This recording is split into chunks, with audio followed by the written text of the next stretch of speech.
पुन्हा एक वार आपल्या या असणाऱ्या ख्रिस्त जन्मोत्सवाच्या दरम्यान या मनन चिंतनामध्ये मी पुन्हा एक वार आपल्या सर्वांचं या ठिकाणी स्वागत करतो। आज पुन्हा एक वार ख्रिस्त जन्मोत्सवाच्या असणाऱ्या काही गोष्टींकडं पवित्र शास्त्रातून आपण थोडंसं लक्ष केंद्रित करणार आहोत। लूक शुभवर्तमान या असणाऱ्या पुस्तकाचा लेखक डॉक्टर लूक पहिल्या अध्यायाच्या जवळजवळ 26व्या वचनापासून ते 38व्या वचनापर्यंत कुमारी मरियेला देवदूताचा संदेश कसा प्राप्त झाला आणि त्या असणाऱ्या संदेशांमध्ये जी सत्यता, जी वास्तविकता त्या ठिकाणी मरियेच्या समोर ठेवण्यात आली, त्या असणाऱ्या वास्तविकतेकडे प्रिय बंधू आणि भगिनींनो आम्हाला लक्ष केंद्रित करणं गरजेचं आहे। ज्यावेळेस आम्ही या सर्व गोष्टींकडे पाहतो त्यावेळेस ख्रिस्त जन्मोत्सव माझ्यासाठी नेमका काय असावा याच्याकडे आज आम्ही लक्ष केंद्रित करणार आहोत। कारण नाताळ जो आहे किंवा ख्रिस्त जन्मोत्सव जो आहे तो आमच्या असणाऱ्या उद्दिष्टांची परिपूर्ती कसं करतो आणि आमचा ह्या जगामध्ये येण्याचा मूळ हेतू काय आहे किंवा उद्दिष्ट काय आहे हे आम्हाला पाहणं गरजेचं आहे। विश्वास ठेवा माझ्या प्रिय बंधू आणि भगिनींनो की तुम्ही आणि मी या जगामध्ये आमचं ह्या जगामध्ये येणं हे ऍक्सिडेंटली नसून देवाच्या इच्छेतलं आहे।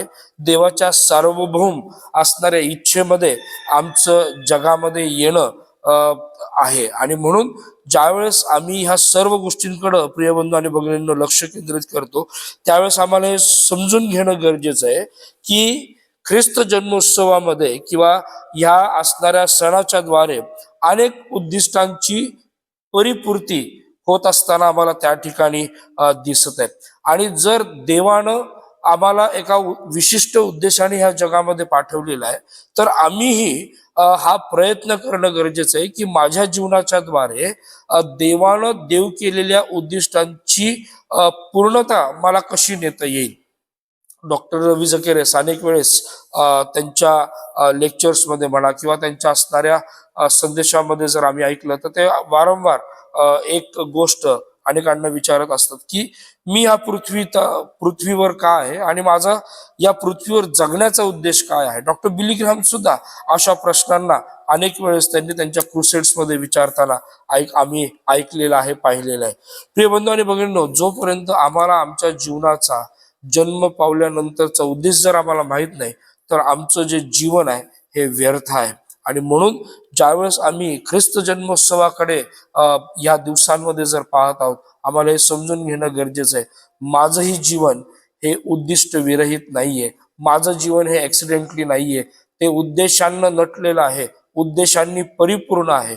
आणि मी हे तुम्हाला का सांगत आहे कारण ज्यावेळेस आम्ही मरियेच्या असणाऱ्या सर्व वृत्तांताकडे ज्यावेळेस आम्ही लक्ष केंद्रित करतो, ज्यावेळेस स्वर्गीय दूत गॅब्रिएल त्या ठिकाणी येऊन नासरेत ह्या ठिकाणी गालिल ह्या ठिकाणी ह्या कुमारिकेच्या घरी तो जातो आणि त्या ठिकाणी देवानं देव केलेला संदेश ज्यावेळेस तो तिला विदित करतो त्यावेळेस त्याची वक्तव्य वचनामध्ये असं म्हटलेलं आहे, तो म्हणतो तिला 28व्या वचनामध्ये म्हटलेलं आहे, देवदूत तिच्याकडे आत येऊन म्हणाला, हे कृपा पावलेल्या स्त्रिये कल्याण असो, प्रभू तुझ बरोबर असो।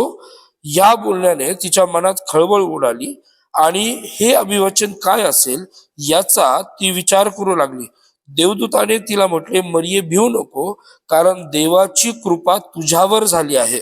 पहा तू गरोदर राहशील व तुला पुत्र होईल, त्याचे नाव येशू ठेव। तो थोर होईल व त्याला परात्पराचा पुत्र म्हणतील आणि प्रभुदेव त्याला त्याचा पूर्वज दावीद याचे राजासन देईल आणि तो याकोबाच्या घराण्यावर युगानुयुग राज्य करील व त्याच्या राज्याचा अंत होणार नाही। मरियेने देवदूताला म्हटले, हे कसे होईल, कारण मला पुरुष ठाऊक नाही।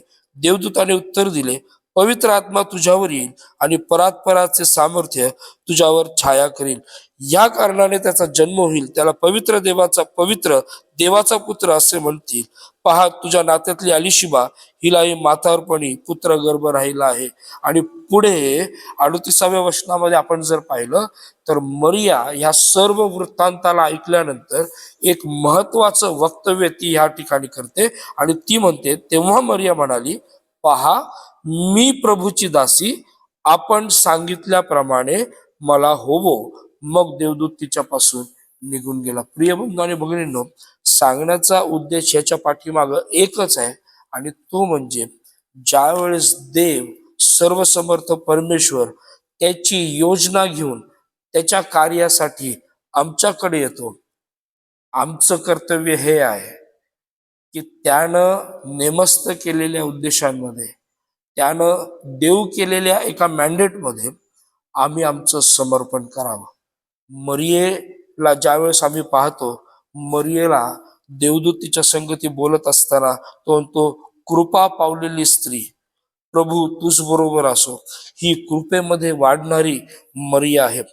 देवदूत, पवित्र शास्त्र तिच्या सौंदर्याविषयी, ती किती सुंदर आहे ह्याच्याविषयी काहीच सांगत नाही, पण तिचं आत्मिक सौंदर्य काय आहे, एका स्त्रीचं आत्मिक सौंदर्य काय आहे, ह्या ठिकाणी आम्हाला ह्या ठिकाणी दिसून येतं.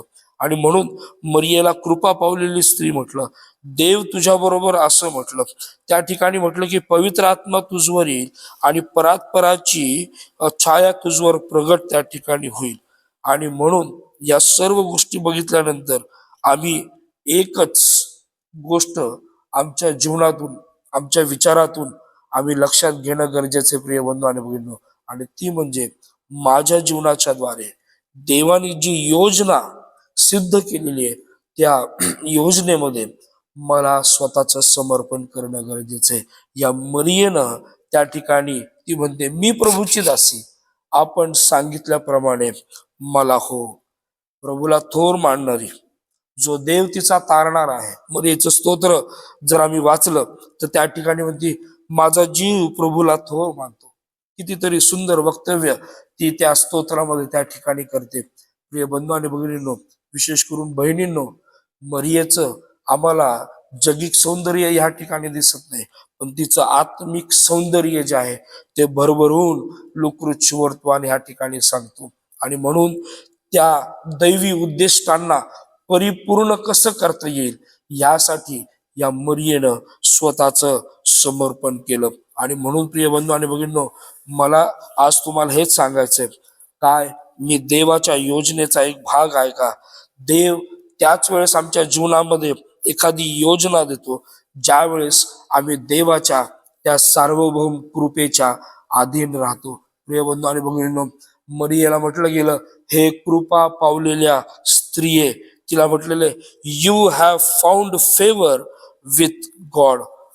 कृपा पावलेली स्त्री, फुल ऑफ ग्रेस. अजून एक महत्वाची गोष्ट, ती कृपेनं भरलेली स्त्री आहे. कृपेचा सोर्स ती नाहीये. She is not the source of grace. ती कृपेचा स्त्रोत नाहीये, पण ती कृपेनं पावलेली आहे. आणि म्हणून प्रिय बंधू आणि भगिनींनो, आम्ही हे समजून घेणं गरजेचं आहे. आम्ही हे स्वीकारलं पाहिजे की देव आम्हाला कुठं स्थानापन्न करू इच्छितो. देवाच्या योजनेमध्ये माझं स्थान काय आहे हे आम्ही त्याचा अभ्यास केला पाहिजे, ते समजून घेतलं पाहिजे. देवाच्या योजनेला आमच्या जीवनामध्ये शिरसावन्य मानून त्याच्याशी विश्वास राहून आम्ही आमचं समर्पण केलं पाहिजे.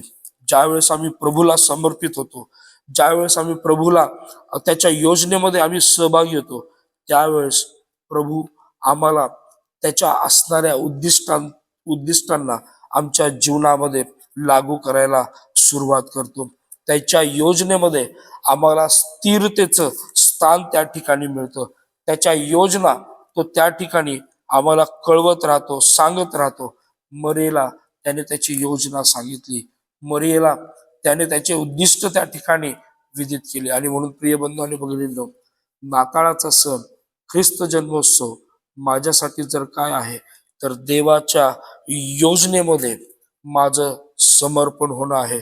देवाच्या योजनेमध्ये माझं स्थान काय आहे हे ओळखण्याचा, हे जाणून घेण्याचा सण जर काय आहे तर तो नाताळ आहे.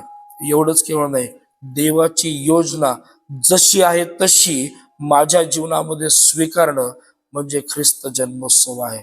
या ख्रिस्त जन्मोत्सवामध्ये देवाची योजना समजून घेऊया, देवाच्या योजनेचं स्थान काय आहे ते समजून घेऊया, स्वतःला त्या योजनेमध्ये समर्पित करूया. त्या योजनेशी विश्वासू राहूया आणि देवाचं गौरव त्या उद्दिष्टांच्या द्वारे, ते योजनेच्या द्वारे सिद्धीस नेऊया. देवबाप आपल्या सर्वांना आशीर्वादित